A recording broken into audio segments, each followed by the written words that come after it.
badge or something, Mr. Jayden? Yeah.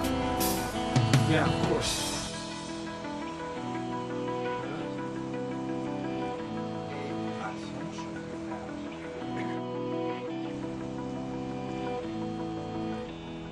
Check. You can pass.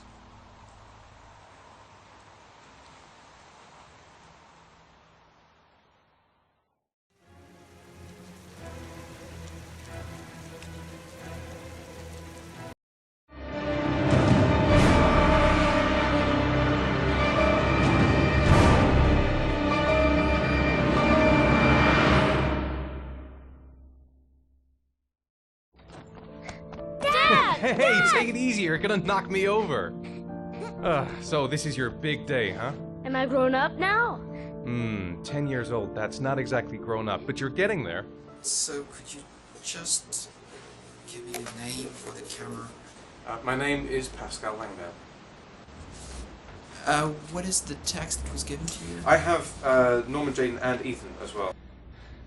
Sean may be dead in a few hours. He wants to test me. He wants to punish me for Jason's death. I'm the one who should have died. I wanted to save him. I would have done anything to give my life for his, but I couldn't. Not a day goes by that I don't see his face. Now, Sean has got nothing to do with that, nor do any of the other children. This has to stop. You've got to hand yourself into the police. Look, if I hand myself into the police, I lose all chances of finding Sean. They'll question me, but I won't be able to tell them anything because I don't know anything. I don't know what happened. Ethan, you may have killed those children. You don't know what you're capable of. You must hand yourself in. I have to save Sean at all costs. He may be a prisoner somewhere, and I'm the only one who knows where. If I have to face up to all these trials to prove to myself that I love my son, then I'll do it. Ethan, it's crazy. You have to hand yourself in. I'll hand myself into the police when I have found Sean. Now, don't... Promise me, you won't inform on me until I have found my son. Recent report indicates that the police are now treating this as another kidnapping. Obviously, Hello there, time is running sweetheart. out fast for the What can I do investigators for trying you? to find the child. I'd like a I'm room. Michael Nettie for ICN. For you? Anything. That's for sure.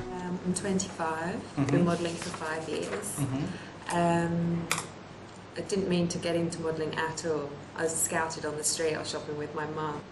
The last time I saw him, he was watching a convoy of trucks going by.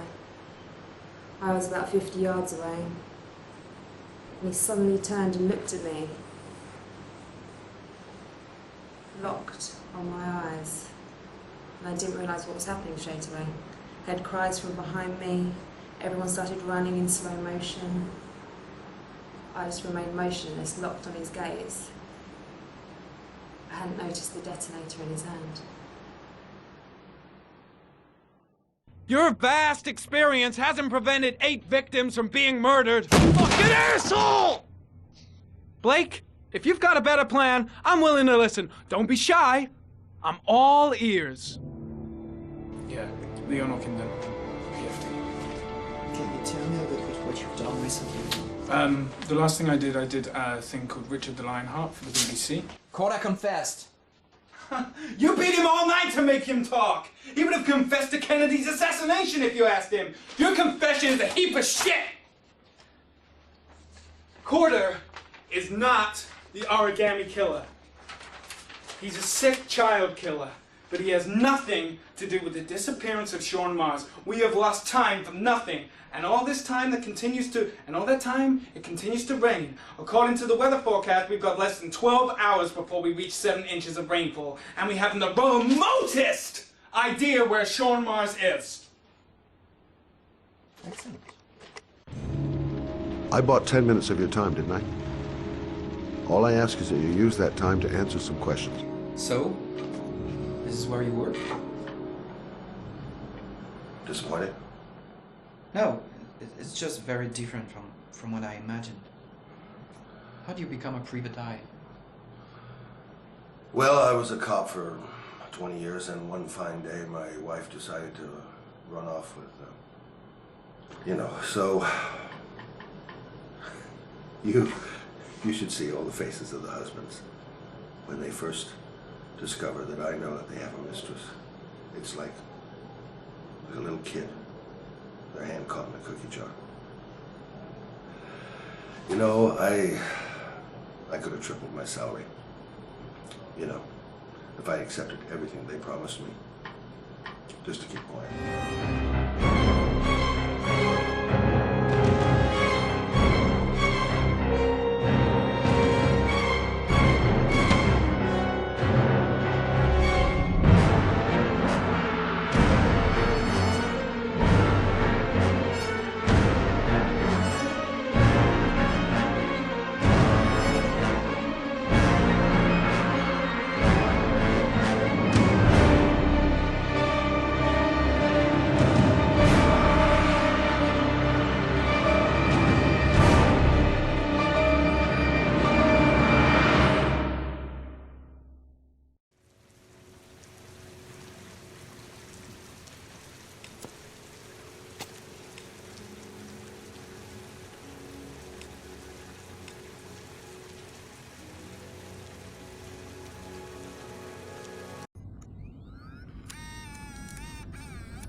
Go ahead, take a seat. Can you give me your name and your age, please? My name is Mary Smith. I'm 24. Have you ever taken any acting lessons, Mary? Not really. I couldn't afford it, but I watch a lot of films and I learned so much by watching them. Have you shot anything recently? I've had a few bit parts, little things here and there, nothing very serious for the moment. I'm always too tall, too short, wrong hair. There's always something wrong with me. Okay, have you learned your lines? Yes. Let's get started. Mark it, please. Casting Heavy Rain, actress Mary Smith, take one. And action. The first time I saw you, I knew you were the one. I thought these things only happened in the movies, you know? The pounding heart, the sweaty hands, and the shaky legs. I was coming out of the theater, and it started pouring heavy rain, so there I was, soaking wet, teeth chattering, freezing cold, and then you came up to me. You looked at me straight in the eyes and you said, "Need an umbrella, miss?" You sent me flowers for weeks and you said you'd love me forever. 3 months later, we were getting married. God, it sounds so stupid. It's such a corny romance. But real life, it never ends up being what you think it's going to be. You think it's going to be one big happy fairy tale. And then one day you wake up in an average little house, leading an average little life, and your real dreams are about paying the bills and maybe someday getting a bigger TV. And you realize that maybe that wasn't the life you were dreaming of. You realize maybe things could have been different. And maybe I actually could have lived with all of that, but then one day it all just stops. It starts with something small. A little lipstick on a collar, a few nights when you come home a bit late. At first I tell myself that I'm crazy, that you would never do such a thing. But just to ease my mind, one night I follow you as you leave the office. I follow you to the CD hotel where you meet the girl. And then my whole world falls apart.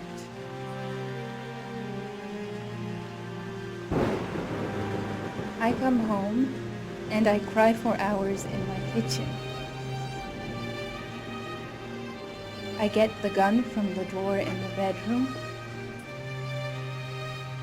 and I tell myself that if this is all that life has to offer me, then I can do without.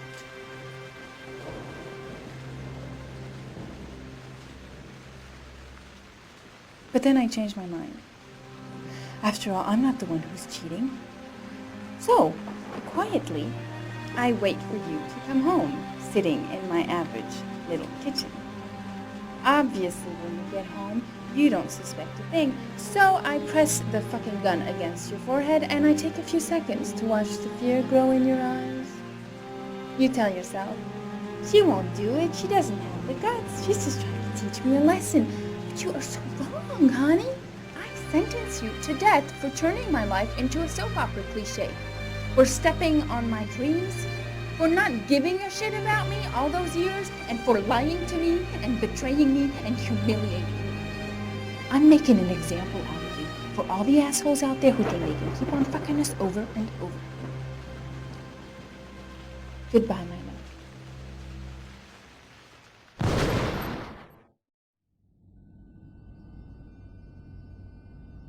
So, how was it? Very nice, very nice. You think I might stand a chance? Someone will get in touch with you and let you know. She wasn't too bad, huh? Doesn't matter, she's too tall for the part. Next!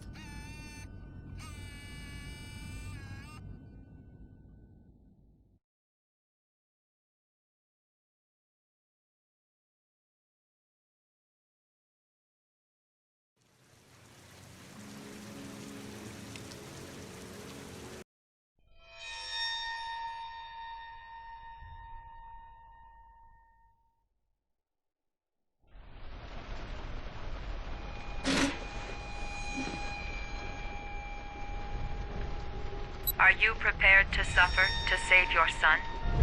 You have 5 minutes to cut off the last section of one of your fingers in front of the camera. If you succeed, you will get your reward.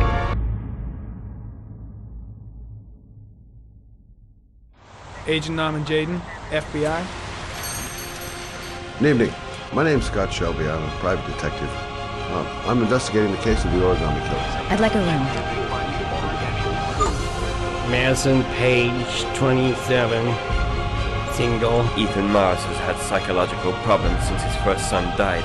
He is haunted by visions of drowning bodies. A few weeks ago, after one of our usual sessions, I found this on the floor. It must have fallen out of his pocket.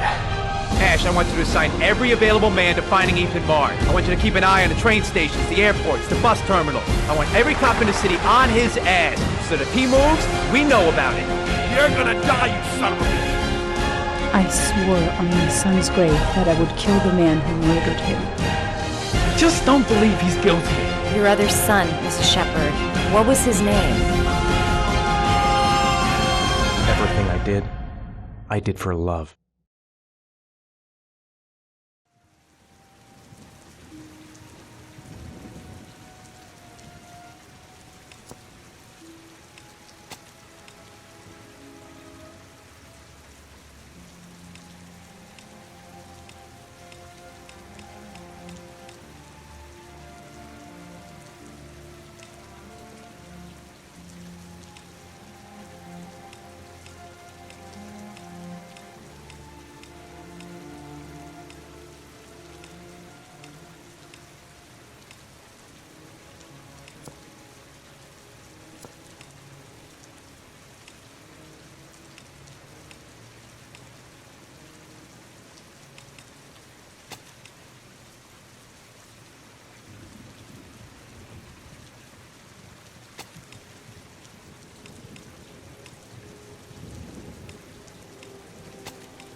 I'm going to call it for this stream.